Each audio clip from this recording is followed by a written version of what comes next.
大家好，我是马金虎.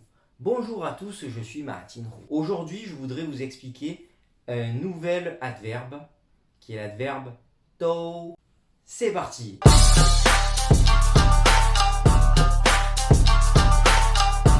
Donc to veut dire en totalité, tous ou toutes.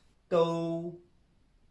Vous voyez qu'on a de la chance pour une fois, on a un mot qui se prononce un peu comme le début du mot en français. Tous, toutes, en totalité, to. Donc le D se prononce T. Attention à ne pas inverser avec D-U-O, qu'on verra beaucoup plus tard, qui est tout, qui veut dire beaucoup, nombreux. Là c'est to, o ou to. Donc au niveau de sa prononciation, voilà comment ça se prononce.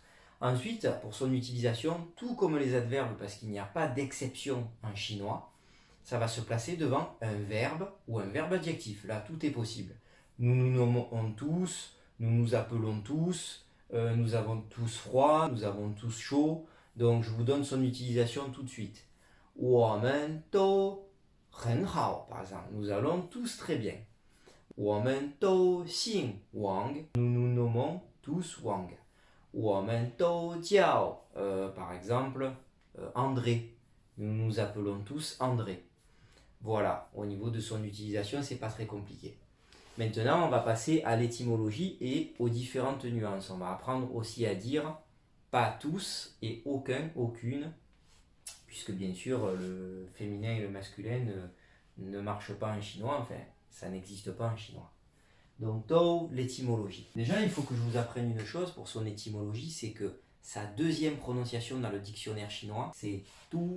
Tu veut dire une capitale. Et là, vous allez mieux comprendre son histoire. En fait, c'est un caractère qu'on appelle un emprunt, quatrième famille de caractères chinois. C'est-à-dire qu'il n'y avait pas de caractère au départ pour l'adverbe tous. Ils se sont dit, on va prendre un mot, un caractère déjà existant dans le dictionnaire chinois qui se prononce à peu près pareil. Effectivement, tu ou to, là ils ont juste marqué une petite différence, to, mais ils l'ont pris dans le caractère tu, qui est donc dans le mot capital. Tu, che, par exemple, veut dire une capitale. Ou shou tu, il y a une autre façon de le dire. Mais ici, vous avez ce qu'on appelle la clé de la vieillesse. C'est à apprendre par cœur, c'est une clé avec le chiffre 10. Donc, clé de la vieillesse, puisque une capitale en général, c'est soit la plus vieille ville du pays, de la province ou d'une région, ou une des plus vieilles. Il faut qu'elle ait une belle histoire, une histoire importante. Ensuite, vous avez la clé du soleil. Alors là, les Chinois sont un peu poètes, vous allez le voir. On prend le soleil avec ce qu'on appelle la clé de la ville, quand c'est cette sorte d'oreille, ça ressemble à une oreille, ou la lettre bêta du grec, ou c'est une lettre aussi en allemand. Quand ça se positionne pas à gauche, mais à droite d'un caractère, c'est la clé de la ville. Alors les villes, très souvent, sont, surtout quand elles ne sont pas en hauteur, on pense par exemple à Marseille, elles sont entourées de collines. Là, si vous retournez cette clé, en fait, c'est un sol avec des vallons, des collines.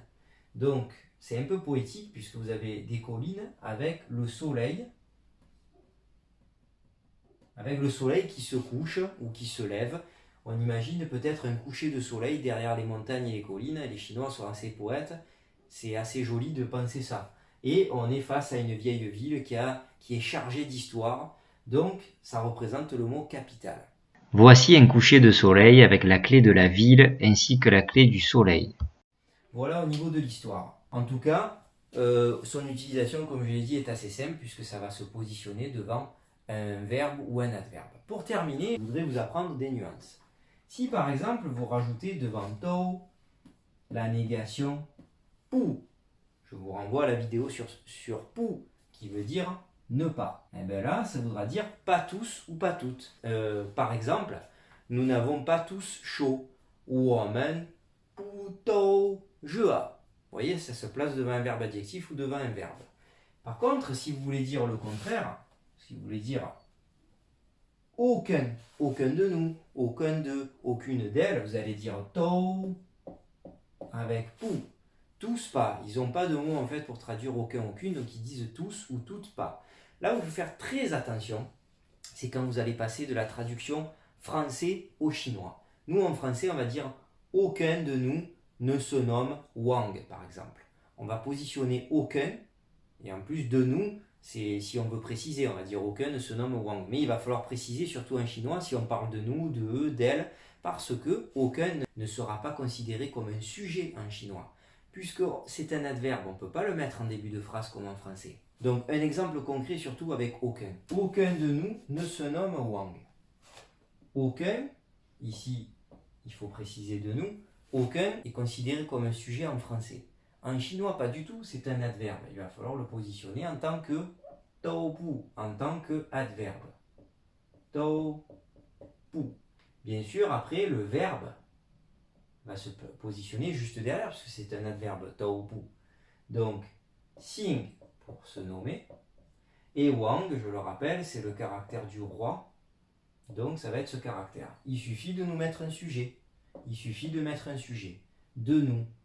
我